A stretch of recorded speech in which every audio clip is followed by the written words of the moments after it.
Hello guys! Kumusta po sa inyo lahat? So for today's video ay samahan niyo po ako magluto ng aming brunch. At dahil po Sunday ngayon, init-init lang muna tayo or mag-reheat lang muna tayo ng ating mga natirang pagkain na nasa rep.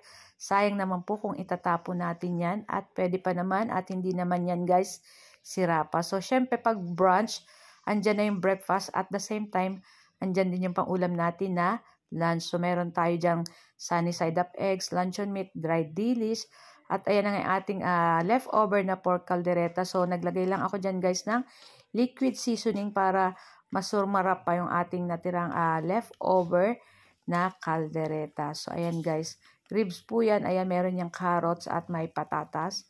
So, nakita nyo ba guys? Nagmamantika na siya guys. So, pwede na natin yan guys ahunin. Ako, napakasarap nito guys. Talagang pag mga pork caldereta ng pag ininit nyo ng mga pang 2, pang 3 beses, lalo po yung sumasarap. So, yun na nga guys. So, ilipat na natin yan sa ating plate. Naku, ang bango-bango at ang sarap nito guys. Kayo po ba guys, ano po ba ang lunch nyo today? Ayan, share nyo naman. Ayan, at luto na yan. After nyan guys, i-ready naman natin dyang initin yung ating leftover na isdang adobong tambakol. Ayan. So, pagmamantikain lang din natin yan, yung parang medyo napiprito na siya ng ano dun sa ating mantika, nung ating sauce, nung ating isdang adobo na tambakol. Ayan, at okay na yan guys. So, i-transfer na natin yan guys sa ating platito. So, ayan. Masarap to guys, medyo na-toasted na yung ating bawang at yung ating luya dyan. Kaya, ang sarap nito guys sa fried rice. Nako, pero hindi ho kami nakapag-fried rice kasi bagong saing yung aming kanin. So, ayan na guys yung ating luncheon meat at papa-brown-brown lang natin yan guys. Pagkatapos ay okay na rin yan. Ahunin na natin at ilipat na natin sa ating plate. Siyempre, wag natin kalimutan lagyan yung ng paper towel yung ating plate para yung mga excess na oil is hindi na natin makain or masama sa pagkain. So, ayan na yung ating second batch na luncheon meat.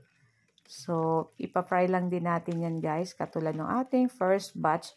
At ayan na nga, at baliktadin lang natin yan guys. So, ayan, masarap po din sa luncheon meat, medyo toasted na yung ating luncheon meat. Kaya pag kinain natin, medyo crunchy ng konti lang naman. Pero nasa inyo pa rin po kung ano yung style niyo po sa, or gusto nyong luto sa inyong luncheon meat.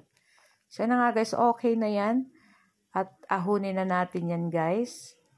At pagkatapos yan, i-ready na rin natin dyan yung ating itlog na lulutuin. So, sunny side up yung aming lulutuin guys kasi gusto namin sa egg yung yellow sa gitna is hindi masyadong luto, malasado ang tawag po sa amin.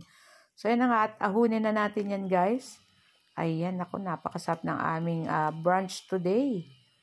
So, ayan na nga yung ating luncheon meat at ready na rin yan guys. So, isunod na natin dyan yung ating egg. Ayan.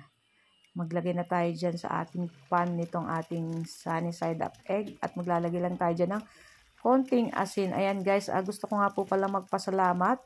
Meron na po tayong 8.3K followers sa Ma'am She and 3 Sons. So maraming salamat po sa walang sawang pagsuporta po sa Ma'am She and 3 Sons. So guys, ito lang po ang aming video today at sana po ay nag-enjoy kayo. Sa hindi pa po naka-follow ng aming page, ay pa-follow na lang po ng Ma'am She and 3 Sons. At huwag nyo na rin pong kalimutan mag-like at mag-comment and pa-share na rin po ng ating mga video. So guys, thank you for watching and see our next video again. Tara at samahan nyo na po kaming kumain.